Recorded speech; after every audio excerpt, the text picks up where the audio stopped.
Hi, I'm Daniel McCarthy, Executive General Manager of AlphaCert, and I'm here today joined by Frank, who is our Head of IT and Security.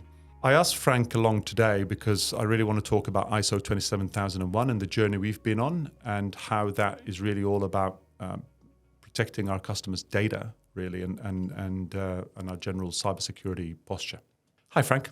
Welcome. Tell me a little bit about ISO 27001. What is it and why do we care? It's a big thing. It might take me a little while. It's essentially an international framework for information security management systems. It started as one of the old BSI standards. You'll know BSI from the little heart logo you see on security glass and stuff. That's the British Standards Institute. I think they started the original, and then it became an international thing and became the International Standards Organization. So ISO 27001 specifically is about risk-based information management systems. So for people like us in software and tech, I suppose the short version is it's about risk. It's about managing risk. It's about making sure that you're acknowledging risk and identifying the risks in your business, and then identifying the different actions that you need to take to make those risks acceptable, so that you can make your company safe and your product safe, and to prove to your customers that you're doing all the different things that you need to do in that information security side, to make sure that their data is secure, that your connection to them is secure, that everything you're doing is secure. And for all the things that are not secure, you have a plan. And the plan is realistic. And your leadership is investing in that plan and making sure it's got enough funding and it's got the right people. So we're, as a product business, obviously, as you say, we handle, inside our product, we handle our customers' investment management data.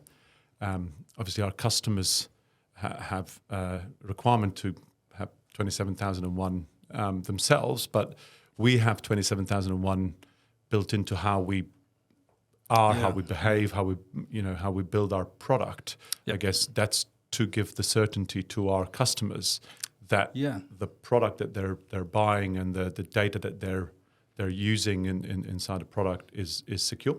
Yeah, that's right. And we often work with customers who require large assessments. They'll ask us, there's one assessment that we do, and it's 1,200 questions, and it's, are you doing this, and are you doing that, and if you are, then are you doing this, and if you are, then how are you doing this, and how are you proving that you're doing this, and where's the records that you're doing this, and where's the logs that you're doing this, and so that's a bespoke assessment specifically for that organization around information security. Yeah, correct. And we get different assessments for different customers, and they take a lot of time. One of them was, I think, on average 200 hours a year, something like that. And that's a lot of effort, just to prove that you're doing everything that you should be doing in the way that you should be doing it.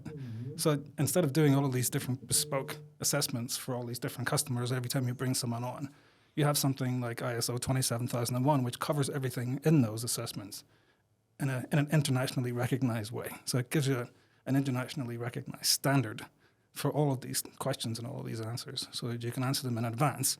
And then an independent auditor comes in, they go through everything that you've done one time, and then give you a certificate to prove that you've done everything. So it's really peace of mind for our customers, I guess, that not only are we adhering to 27001, but also actually making sure that we're current in 27001. That's right.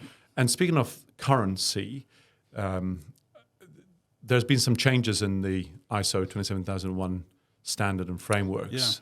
Yeah. And I know we're going through that process right now. Maybe you tell us a little bit about that. Yeah, so the current or previous standard is the 2013 version.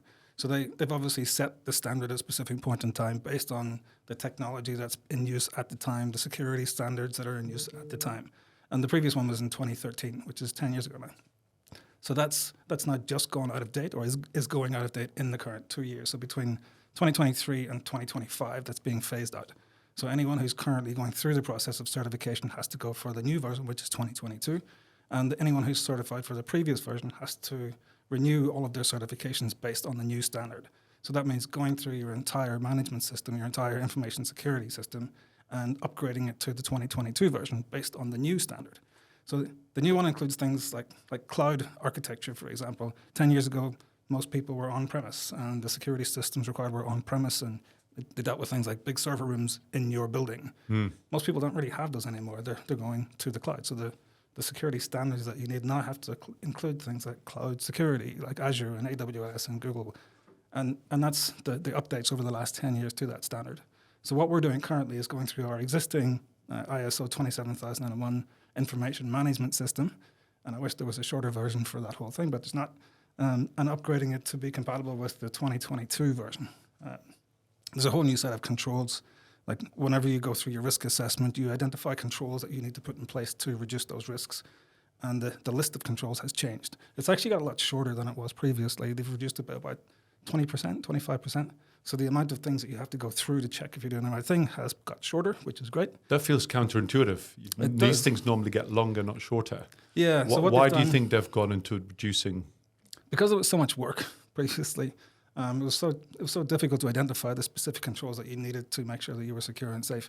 So they've made it broader and more general. So they've brought in these 4 big sort of categories, like people and technology and premises and things like that, to make it easier for someone like me to identify the controls that we need to put in place to manage risk and to mitigate those risks. So they've made it easier than the previous version, and at the same time upgraded it to include a lot more as well.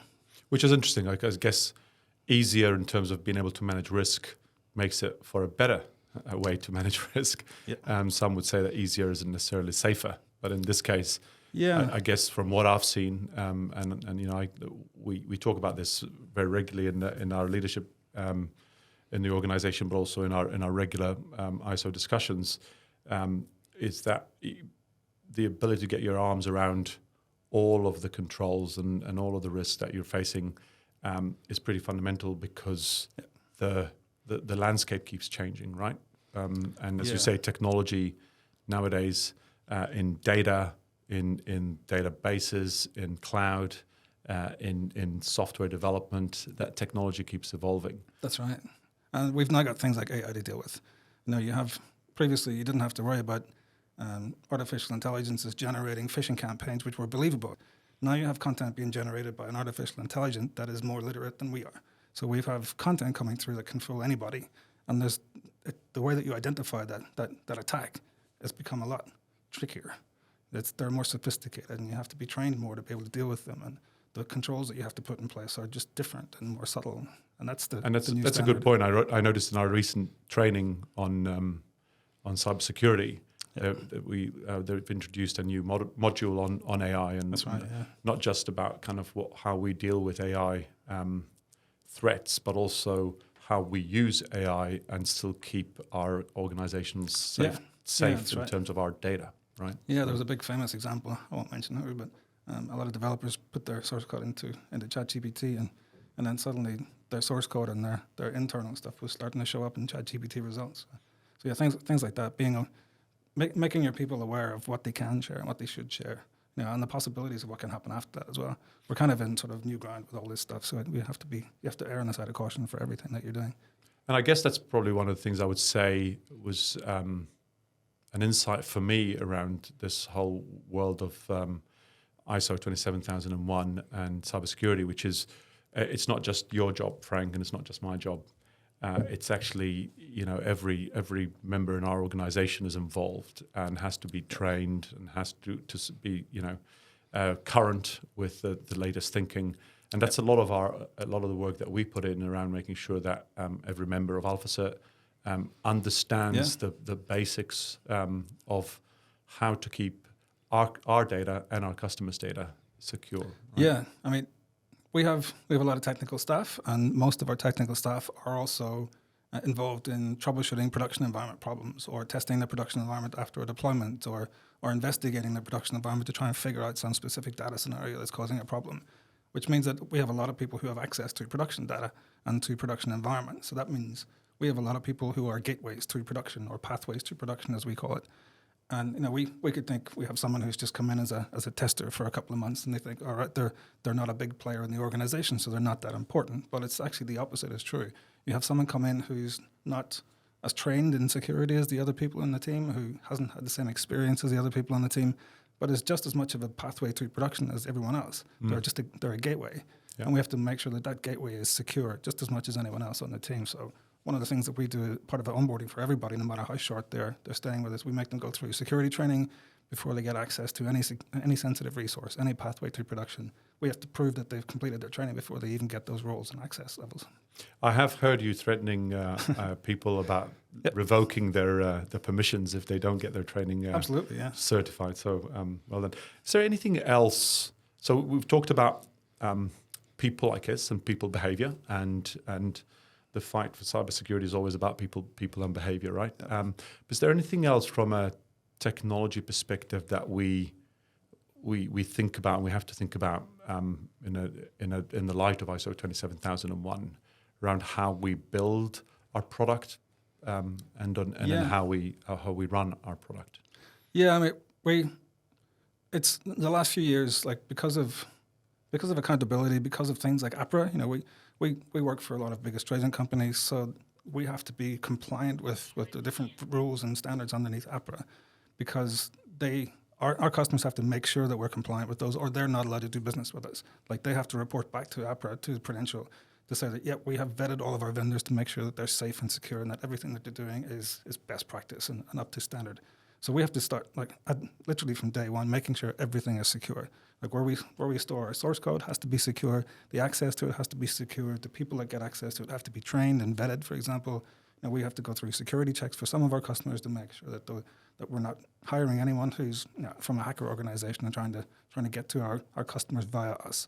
Mm-hmm. And we have to build that security thinking and mindset in every single thing that we do. So all systems that we access that could give someone access to data or to source code or to platforms, we have to make sure that the security is built into all of that all the way upwards. And even 5 years ago, it wasn't that strict. It was the kind of thing that you do when you have time, or you do best practice. We don't have a best practice anymore. We have standards, and you have to work to standards, and you have to make sure that everything you do from day one is according to those standards. And I guess we've been on this journey for a few years now, and you, particularly, Frank, has taken us on this journey.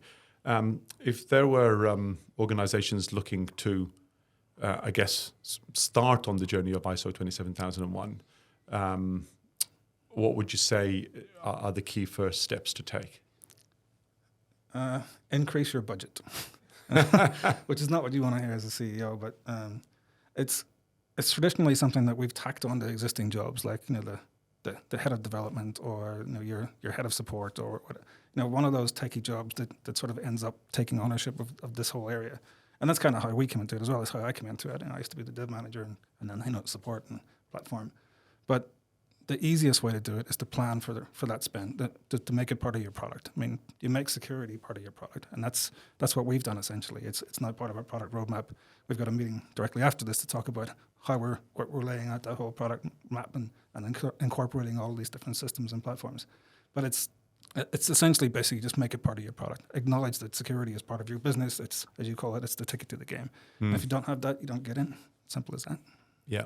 It's a good mindset, and I still find that it's a little bit. So people tend to treat cybersecurity as an inferior version of insurance. Yeah. Most businesses wouldn't survive without having insurance, and you wouldn't operate a business without insurance. Well, these days you don't get the insurance unless you've proven that you're meeting the standards. We've recently gone through this as well, and they now ask you for a big list of questions on what you're doing for your cybersecurity profile.